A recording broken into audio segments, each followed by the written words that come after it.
প্রায় 2 বছরের বেশি সময় ধরে নেই জাতীয় দলের সঙ্গে। নতুন কোচ কার্লো আনচেলত্তির অধীনেও এখনও খেলার সুযোগ হয়নি ব্রাজিলিয়ান সুপারস্টার নেইমার জুনিয়রের। 2026 বিশ্বকাপকে সামনে রেখে ইতিমধ্যে জোরে সোরে প্রস্তুতি গ্রহণ করতে শুরু করেছে সেলেসাও কোচ কার্লো আনচেলত্তি। তবে দীর্ঘ 2 বছরের মতো জাতীয় দলের বাইরে থাকলেও 2026 বিশ্বকাপের আগে ব্রাজিল শিবিরে এখন একটাই প্রশ্ন।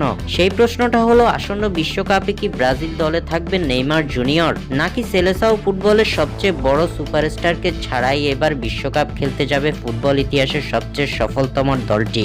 তবে এবার ব্রাজিল ভক্তদের জন্য নেইমারকে নিয়ে ভেসে এলো দারুণ এক সুখবর। ইনজুরির কারণে আরও একবার হাঁটুর অস্ত্রোপচার করিয়েছেন নেইমার। জানা গেছে তার বাঁ হাঁটুর অস্ত্রোপচার সফলভাবে সম্পন্ন হয়েছে।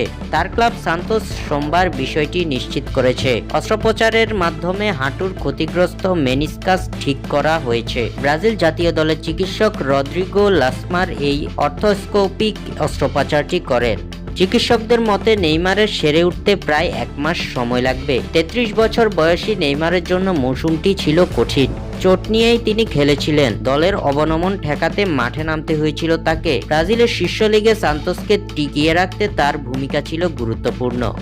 ঠিক একইভাবে ব্রাজিল দলটাকেও 2026 বিশ্বকাপে আশার আলো দেখাবেন ব্রাজিলিয়ান পোস্টার বয়, এমনটাই আশা সকলের। স্বাক্ষর থেকে সাদবিন ইসলাম।